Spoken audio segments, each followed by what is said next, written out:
Rasmea Odeh is a sister and a daughter and an aunt and a friend. She is a 65-year-old who was born in the same exact year that her people were pushed out of Palestine in 1948. And because of that experience, she has dedicated her whole life to social justice. She is a mentor to dozens of activists and organizers across the country and leads a women's rights organization of over 600 members.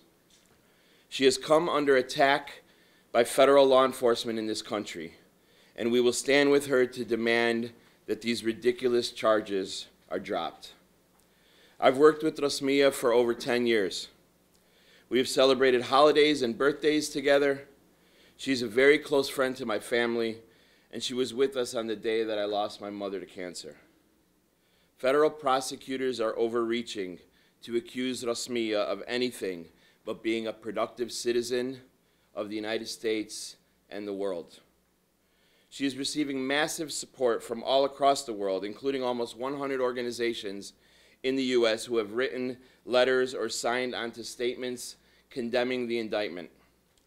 She is receiving this support because of who she is as a person and an activist, but also because people of conscience understand this for what it is: another Palestinian, another Arab, another Muslim coming under political and legal attack for being Palestinian, Arab, or Muslim. An entire community is under attack because it dares to challenge Islamophobia, because it dares to challenge U.S. wars and occupation, because it dares to challenge unequivocal U.S. support for Israel's crimes against the Palestinian people. We are taking a charter bus and a car caravan to be with Rasmea tomorrow at her arraignment in Detroit. Hundreds from Michigan will meet us there, and hundreds more in Gainesville, Florida, Philadelphia, Washington, D.C., New York, Minneapolis, Milwaukee, Salt Lake City, and other towns across the U.S. will be rallying in support of Rasmea and to demand that U.S. Attorney Barbara McQuade drop the charges now. Thank you. With us here today as well are Margaret Jackson, who is the interim regional director for close friend of the Palestinian and Arab community in Chicago, the American Friends Service Committee, and she will speak next. Good morning. I apologize for Margaret. Yeah, just change places.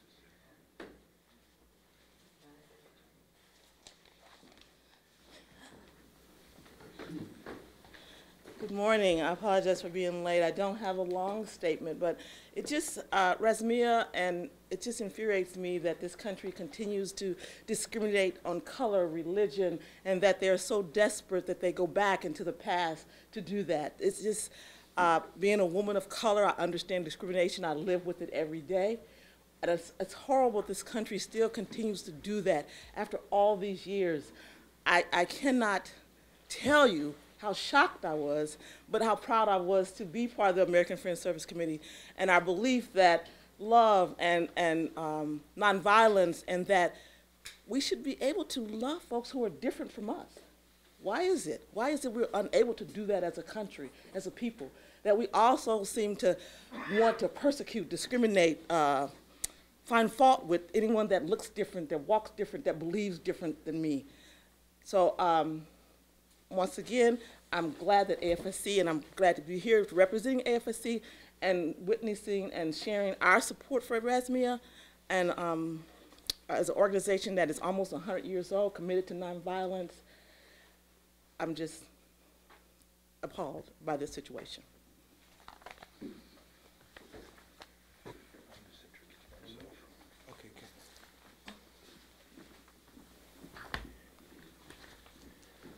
Excuse me. Hi, my name is Michael Deutsch, and I'm with the People's Law Office in Chicago, and which our office has a long history of representing people who are victims of government repression. In the past, Deutsch.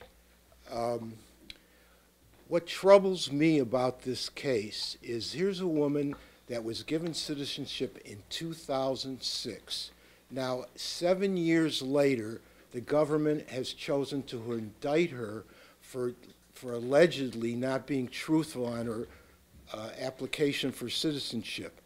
And why, after all these years that she's been serving the community and doing good work, why do they single her out now, 7 years after her citizenship application and almost 20 years after she applied for resident status in this country? And we began to look at this case as a case of selective prosecution. And what we learned is that there is a study by the ACLU in Los Angeles called Muslims Need Not Apply, and there is a secret program that the ACLU uncovered, which is called the Controlled Application Review and Resolution Program, CARP. And that is a program of the U.S. Immigration Service, the FBI, and the Homeland Security that essentially targets Muslims, Arabs, Middle Eastern people who are seeking to become citizens, and delays their applications and interferes with their applications and targets them because of their religion or place of origin. And what we are seeing is that they are now going back and looking at people's applications for citizenship 6, 7, 8 years after they've already been in this country and being model citizens. It's not like she committed any crime in that period. She has been serving her community and has a broad support from her community. But they are targeting these people and trying to indict them for criminal acts as a result of them saying that whether or not they were in prison in Israel. We know thousands of people are imprisoned by the Israeli government. Whether or not she ever was arrested, we know arrests occur, a voluminous amount of arrests occur against the Palestinian people. And they're saying because she did not put in her application that she was in prison in Israel in the 70s, they are going to now reach back and take her and put her in prison and then ultimately send her out of the country. And what we think this is politically motivated and that it is violations of her constitutional rights, and we are going to support her and fight for her in the courts and in the public opinion. And this is the report called Muslims Need Not Apply. It's a 75-page report by the ACLU and the Lawyers Committee for Civil Rights, which documents how Arab, Muslim, Middle Eastern, and South Asian people who are seeking citizenship have been denied and delayed by this discriminatory program. Michael, one of the things that I think you probably remember over the years, this law has been applied to Polish citizens who were accused of war crimes, Nazis, Mexican citizens, so it's not just Middle Easterners. Why do you think that they are singling her out unjustly when this has been applied in so many other cases? Well, you're correct. It has been applied to other nationalities, and it's been used to deport other people. And of course, one of the cases we're very familiar with are ex-Nazis who lied about their involvement in that. But what I think is going on here is that after 9/11, there is a kind of a prejudice against Muslim people, against Arab people, and that's fueled by the Israeli lobby in this country. And here is a woman that is just serving her community, and all of a sudden we see that there's been an attack on the Palestinian community in Chicago, not only in this case, but in cases where people's homes were raided, where people were taken before a grand jury. I represented a man named Mohammed Salah, who was ultimately acquitted, but had to spend 3 months on trial and months in jail, accused of giving money to people living under occupation and saying that that was a crime. And of course, the jury rejected that. So I think there's a focus on Muslims and Arabs in this period of time and using the criminal law in a selective way to go after them. Are you saying she didn't lie on her application form? Well, it depends what is a lie. When they ask you whether you were in prison or not, are they talking about prison in Israel, or are they talking about prison in the United States? I'm saying that what she said on her application was not a lie if you interpret it in the proper way. But what has to happen is a jury has to decide that, what is material a lie and whether it is a lie at all. But to reach back 30 years to talk about how someone went to prison who were living under occupation and living under a situation where everybody is subject to going to prison at various times, and use that not to deny her citizenship when she applied, because we know that the U.S. government works very closely with the Israeli government, and that's been proven over the years. And they would have known that she was in prison in Israel. They would have known she was arrested by the Israeli authorities. But to let her give her citizenship and then reach back 7 years later and indict her and seek to put her in prison and then deport her, that seems to me to be unfair. If they believe that she lied at the time she moved for citizenship, they should have denied her citizenship then. But they didn't do that. They waited. And this is all part of an attack on the Arab and Muslim and Palestinian community, particularly in this city, because there's a history of it in this city. What brought her to the forefront again? How did she all of a sudden get pushed to the attention of authorities? Well, because the Arab American Action Network was the subject of intense scrutiny by the FBI. Hatem, who is the executive director, house was raided. He was subpoenaed to a grand jury. She is involved with the AAAN group. And they are still under investigation. Even almost 3 years after their homes were raided, there's more than 3 years now, they're still under investigation, and the U.S. Attorney's Office and the FBI says they still have an ongoing investigation.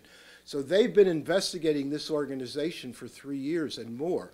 And since she's an active in that organization, they started investigating all the people active. So then they looked at her and said, oh, here's a woman that's part of it. Let's see what we can do against her. Just to be clear, are you representing her? Well, I'm one of the lawyers on her legal team. Right now, tomorrow she's going to appear in court in Detroit, and there's a local lawyer, Jim Fennerty, and a lawyer in Detroit that's going to represent her there. So you've talked to Rasmea then? I've talked to her, yeah. Has she disclosed why she didn't disclose this when she was applying? Well, I can't really discuss with her. You were saying, like, if it's okay, it's how you interpret is. Well, yeah, that may be the reason. But what I'm talking about, even before we ask her if she lied or if it's a lie, I want to know why the government selected her and singled her out, because there's a principle in law called selective prosecution. And the government cannot pick and choose who they prosecute based on their race, their religion, or their political beliefs. And what we're saying is that this is clearly a case of selective prosecution. And if it is, and we prove that, then her indictment would be thrown out, and she wouldn't have to answer whether she lied or not, or whether it is a lie what she said. Is there any precedence for people having their the charges dropped in a case where, you know, they spent time in a prison or were convicted in another country and then became citizens? Is there a precedence for this, or? Well, I can't tell you a specific case, but I know that whether somebody lied or not is subject to a lot of different factors. What was their state of mind when they answered it, how they interpreted the question, whether what they said, if it's false, is material, whether it would have made a difference to the person who's deciding whether they should get citizenship or not. All those are factual questions that a jury would have to decide. So I can't tell you a specific case, but I can tell you that whether or not someone lied is a question for a jury to decide, and a jury would maybe decide also that it's unfair. They could say, well, it could be a lie, but I don't think this woman should be prosecuted for it. Did she commit another crime? How has she been living her life for the 20 years she's been in this country? And I think that's something that we should consider. Why try to put her in prison when she is just serving her community and helping people in need? Can you tell us where this is likely to go? Is this an ICE case, or is she subject to deportation, Well, or yeah. is she subject to imprisonment, or what could happen? Well, this is a case brought by the Justice Department initially, and if she were to go to trial and convicted, she could be sentenced to prison, yes. Even after she were sent to prison and served her time in prison, then she could be deported by the Immigration Service. So she's looking at double jeopardy, not only possibly going to prison, but also being deported after her prison term. And that, I'm sorry, just so we have the timeline right though, she applied in 2004 and then got this citizenship in 2006? yes, yes. And in your opinion, it's solely her involvement with the Arab American Action Network that's prompted her to be back on the radar of authorities? Yeah, I don't know what other reason why they would now in 2013 start looking at her application and decide that she lied. I could understand if she committed a crime, they would then say, oh my God, let's see what this woman's application was.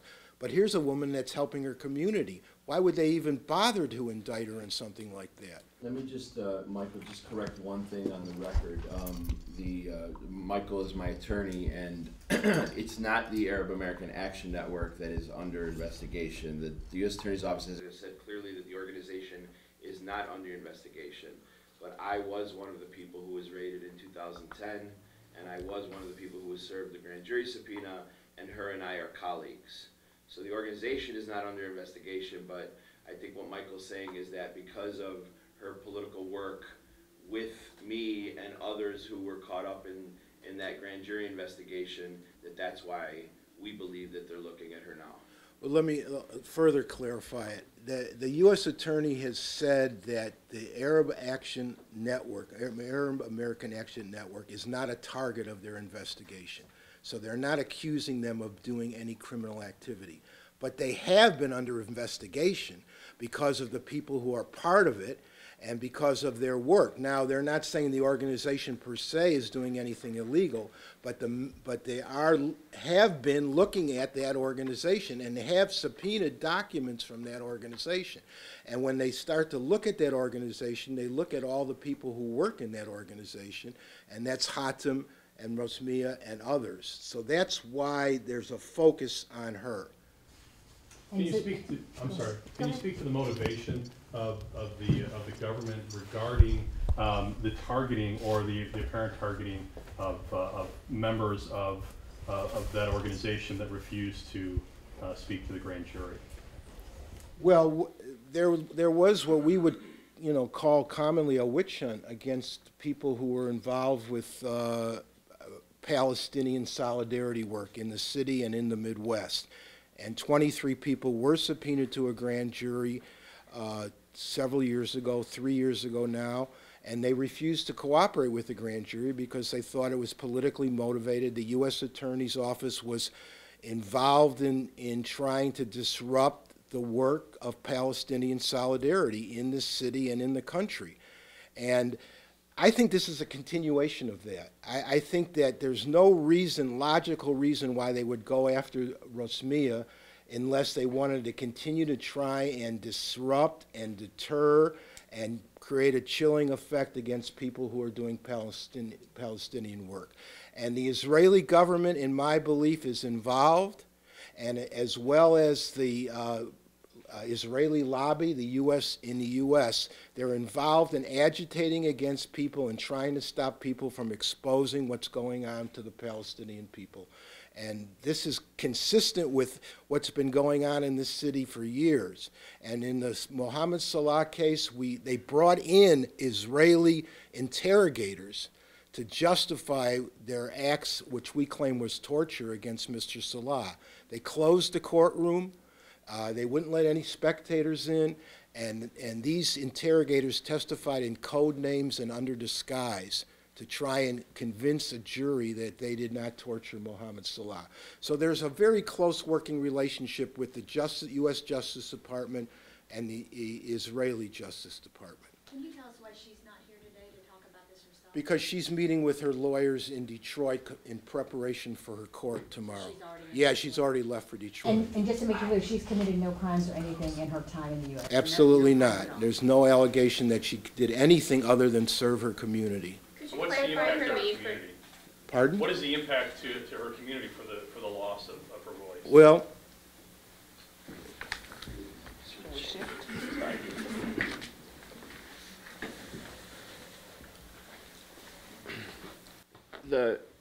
Rasmea is a well-known leader in the Arab community and in the Palestinian community in Chicago, and so immediately upon the day of the arrest, we were already getting dozens of phone calls and emails and messages. People came to the center to see how she was doing and check on her and that sort of thing.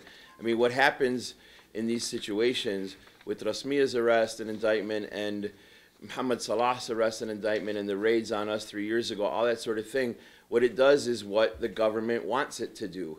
Repression by law enforcement in this country tries to quiet and silence people from speaking out about social justice issues, whether it's the black liberation movement in this country, whether it's the Puerto Rican independence movement in this city and in this country, whether it's all kinds of social justice movements, women's rights and environmental rights and that sort of thing. That's what law enforcement does.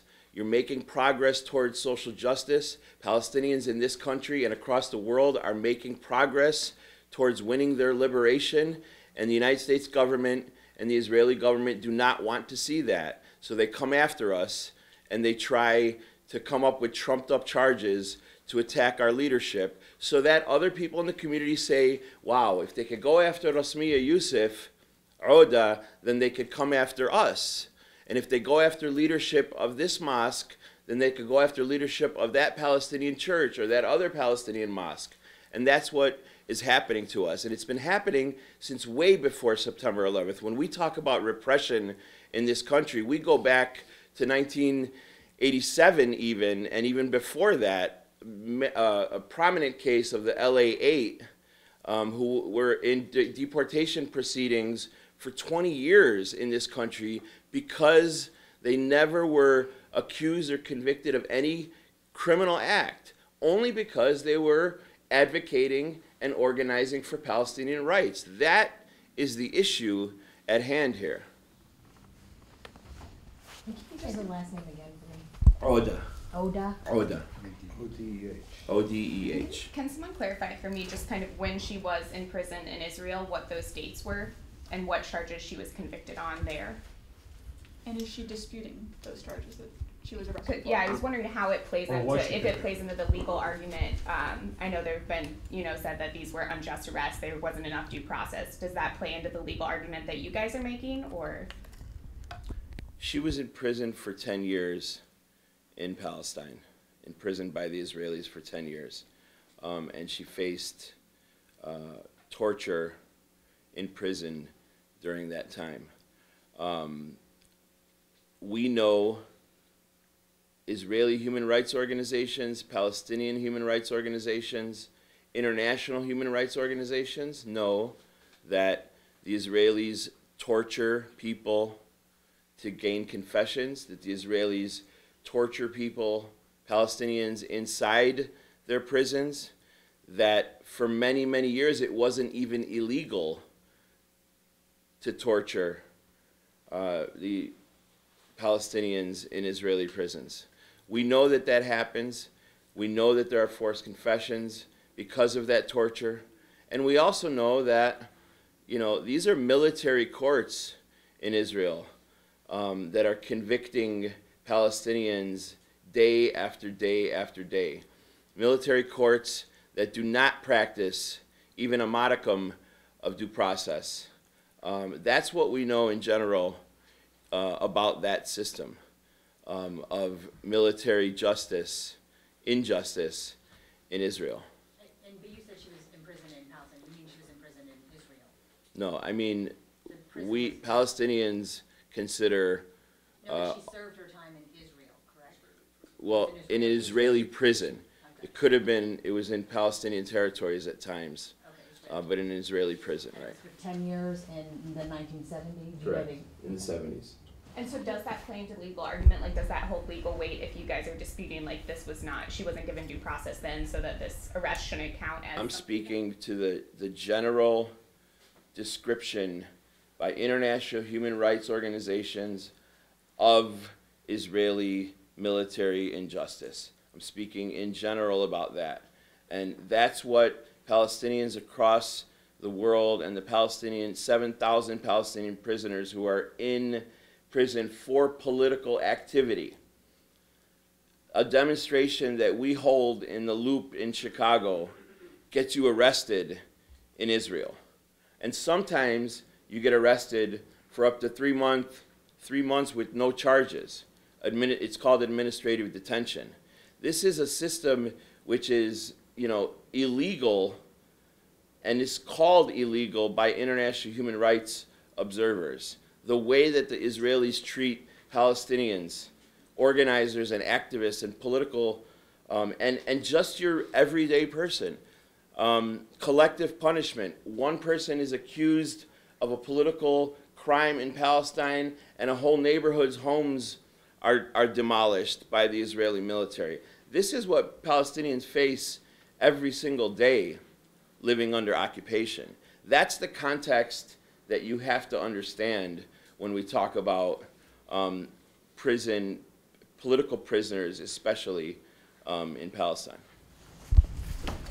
But just to be clear, is she disputing that she was involved in the bombing? To be clear, I'm not the person to speak about that.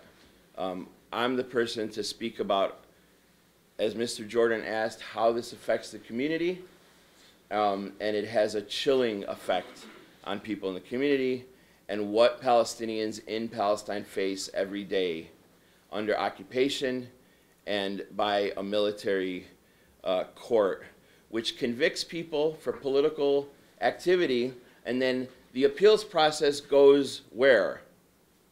To the chief of staff of the Israeli Defense Forces. So you get convicted by a military court and you appeal to the chief of staff of the military. Now, you tell me how fair that system is. Even though you can't answer her question, it was what she was convicted of, though, and what she served the time for. Whether you get into whether or not she says she was involved. What I'm saying is that there are convictions that are happening by the Israelis that are not real convictions. I understand that, Yeah. but the conviction that she served time for was the involvement in the bombings, whether or not she questions whether she. All I'm saying is that those convictions are not, many of those convictions are not legitimate. How is Rasmea and her family holding up through all of this? Rasmea is a tough woman. Rasmea is a very, very strong woman. She, like I said, she faced torture in Israeli prison for many, many years. And she came to work that very night after being released from Department of Homeland Security holding cell. And she's worked every single day since. And she's running her programs, and she's leading her Arab Women's Committee, and she's a strong woman, and she's going to fight these charges, and we're going to fight with her. And you're with People's Law Office, right? No, I'm kind of a lawyer, but no. He's the People's Law Office. So your connection to her is I'm the executive director of the Arab American Action Network and a close personal friend.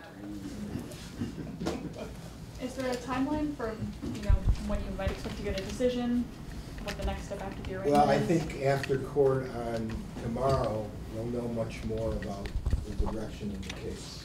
And in terms of what defenses she could possibly raise or what her position is, all those things are going to evolve in the next period.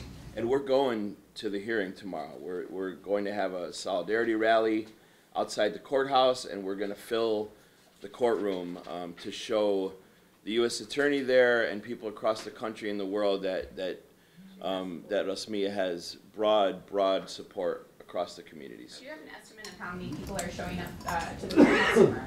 We expect that there will be close to 100 that are coming from Chicago alone, and that a couple hundred more, hopefully, from Michigan and other states around the country. And what time are you guys leaving Chicago? We leave Chicago at 5:30 a.m. And the hearing is at what time? The hearing is at 1 o'clock Eastern.